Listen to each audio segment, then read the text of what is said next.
Okay, so we're looking at an IELTS Task 1 essay, and we're looking at a map pattern, okay, which I actually think is one of the easiest IELTS Task 1s to get. I think maps are pretty easy to do if you have enough practice at them.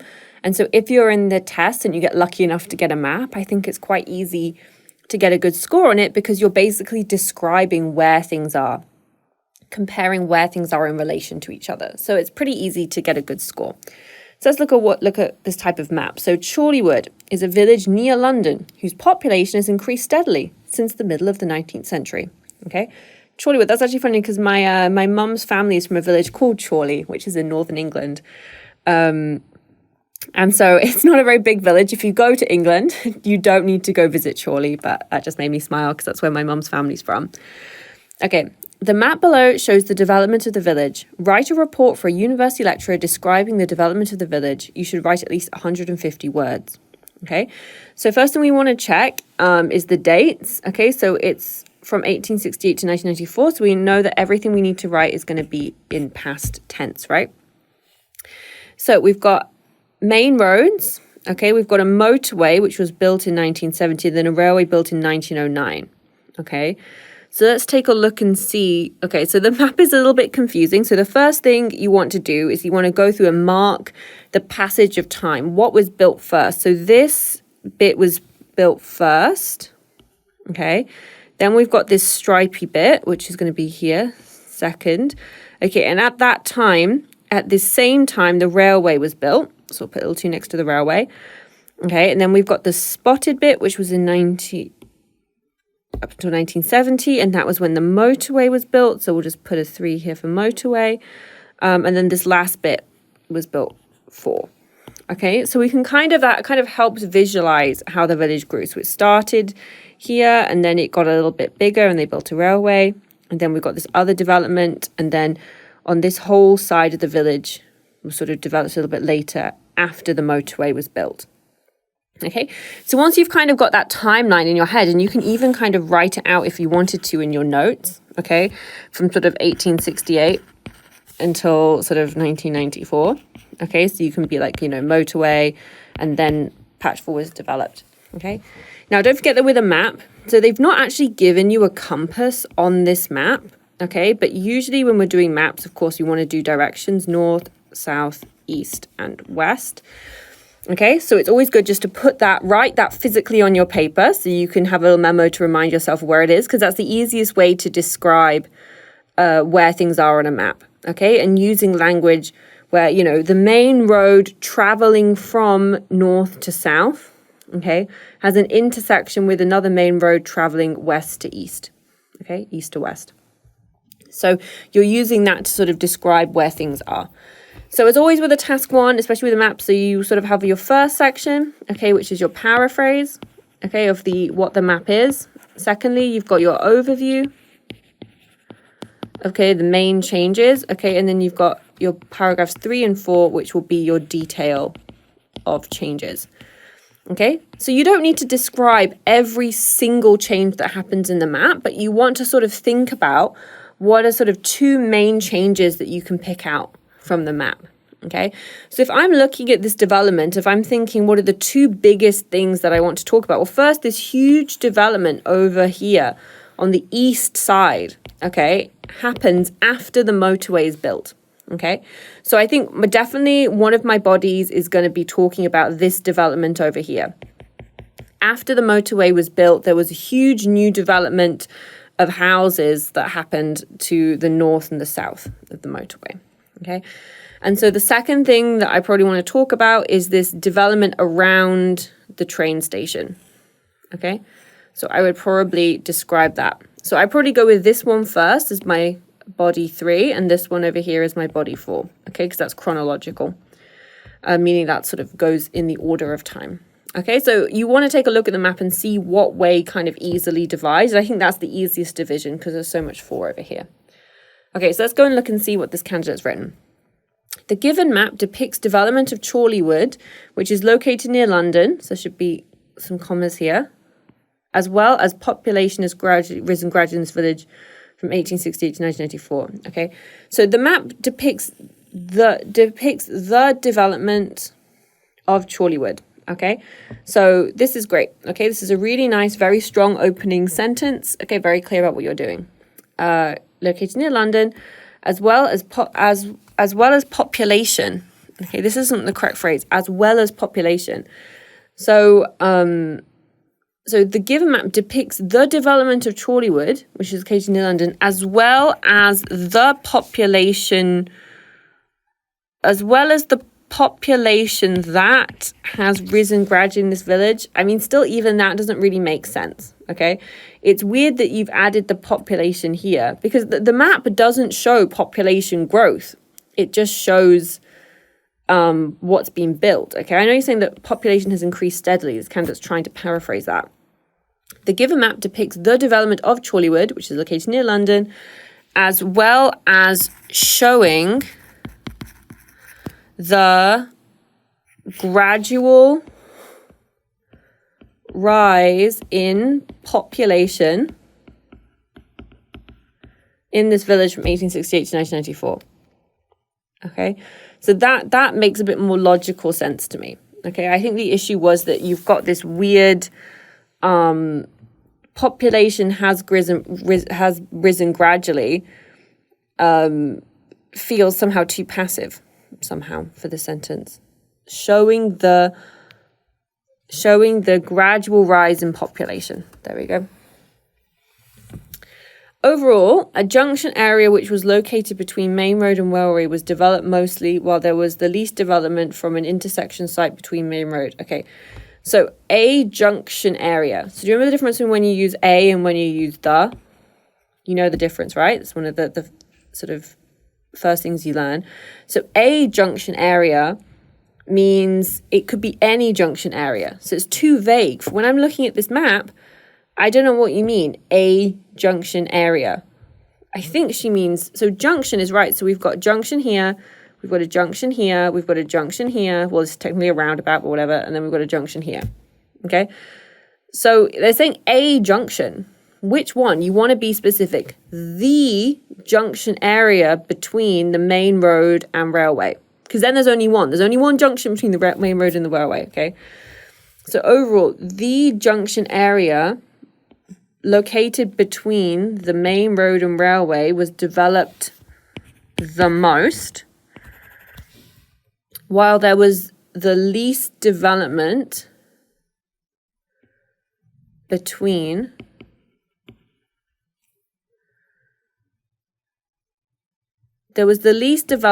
at the intersection. Again, from an intersection. Which one? Be specific.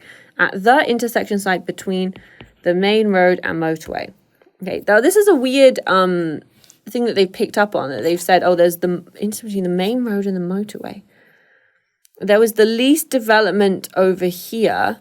There was the most development over here. I mean, I guess... But, I mean, I wouldn't focus on most to least development because there was a lot of development in both sections, you know. There's a lot of development in the section 4. So I'm not really sure that's a clear overview. I don't think that's the main trend. To be honest. Okay, so let's take a look at the detail point. Looking more closely at the given map, that's a very nice phrase. I can tell this candidate has really sort of studied how to do task 1 because that's a nice introduction linking phrase. Good job. It can be observed that there was first a development next to the left side main road. So we would say the left hand side. Okay. So we didn't usually say left side, right side. It's on the left side, it's on the right side. So, but especially when you're driving, maybe you would say left hand side. Next to the left hand side main road, the main road on the left hand side. So you know why you say that, right? Because left depends where I'm facing. Okay, so if I'm looking this way, okay, this is going to be my left, and this is going to be my right. So it depends on your hand, your left hand side. We usually say. Because when you're doing directions, for example, you're driving or you're looking at at a map, you're sort of talking about what's on the side that's with your left hand. It's the left-hand side main road nearby Chorleywood Station from 1868 to 1883. Another development occurred along the western side of the main road and over Chorleywood Station. Over Chorleywood Station, like completely over the top. The western side of the main road. The western side of the main road. Well, that would be over here, right? They're talking about number 3. I think they mean number 2. So this candidate's confusing because this is what I would call over the train station, maybe. And over Chorleywood Station, which was in southwest side of the given map, which was at the southwest side of the given map between 1880 and then some developments were provoked. We wouldn't use provoked here. Sort of provoked is a very negative meaning, like you're picking a fight with someone, you're trying to start a fight with someone. One was on the southern side of the railway, and the other was west and south in the map, as well as under the railway and from the north to south side of the main road. Okay, so the first thing I would say to this student is they need to go away and they need to practice their articles. Okay, what I mean by articles, I mean at and the. Okay, because there's quite a few missing. Okay, so just practice adding them in, and then once you learn better about them and understand them better, you should be able to go back through and self-edit to add them in.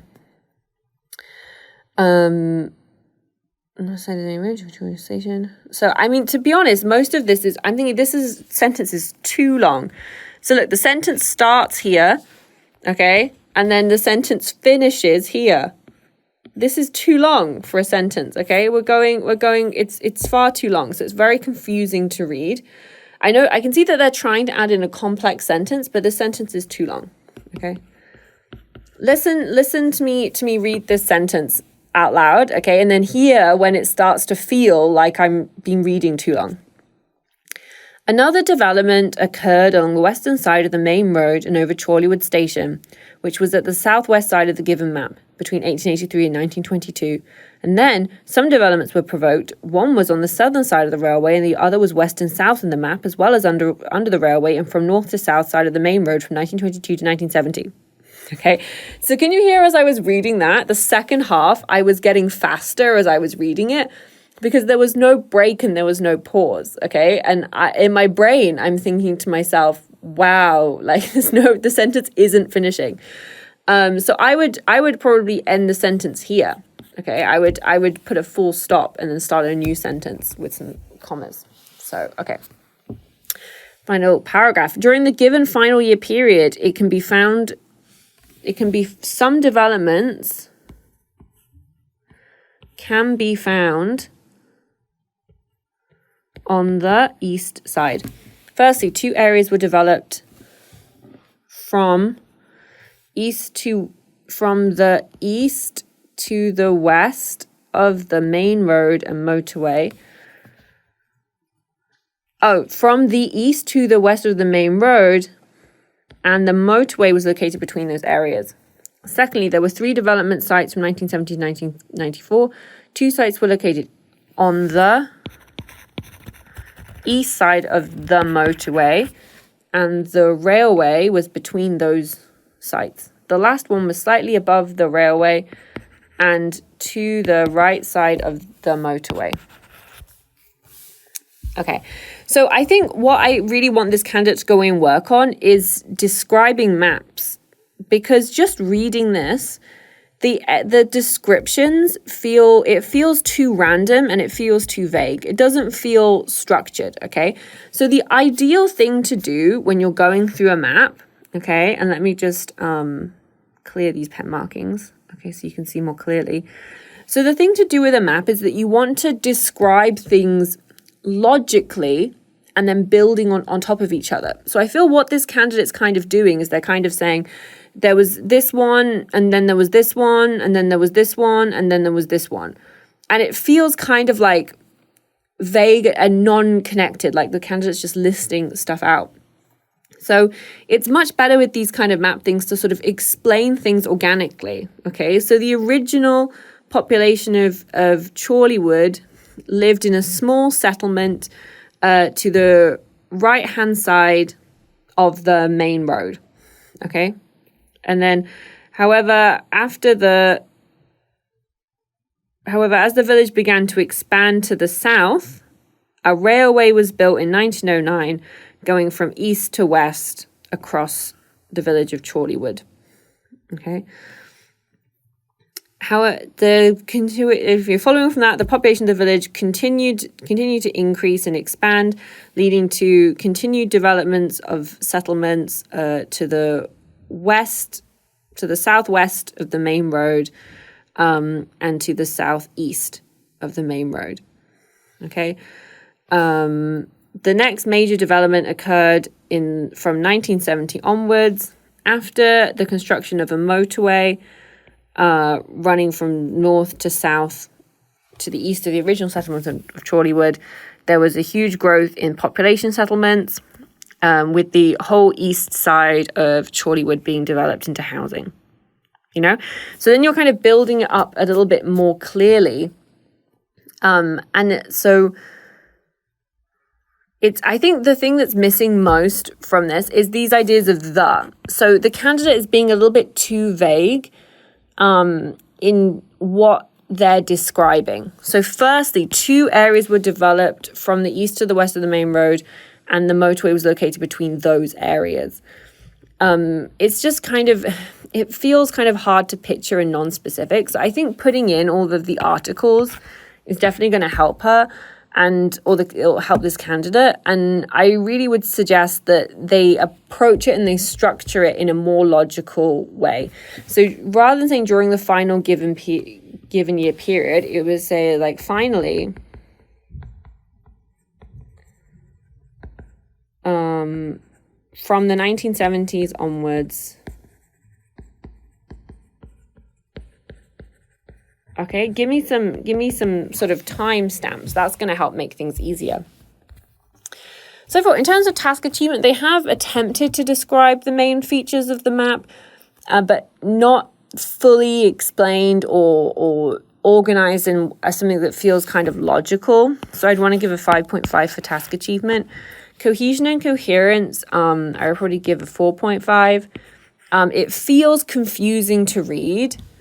Even though some of the paragraphs have got a good linking sentence, that some of the linking feels basically, I would say kind of feels robotic.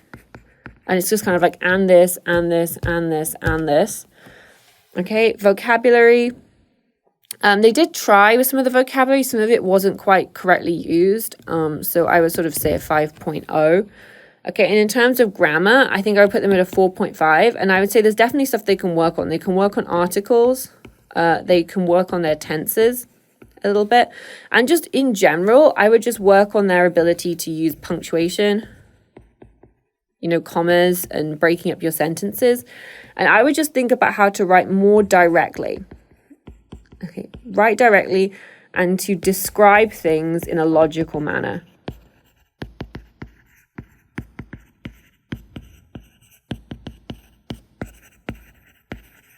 Okay, so, overall, I think this candidate's coming out somewhere like a 5.0 for this. But, they've clearly studied a lot. They've got a good structure. They've got their paragraphs. They've identified features of the map. I just think that they can really improve in their map writing if they can just practice logically sort of describing the information presented.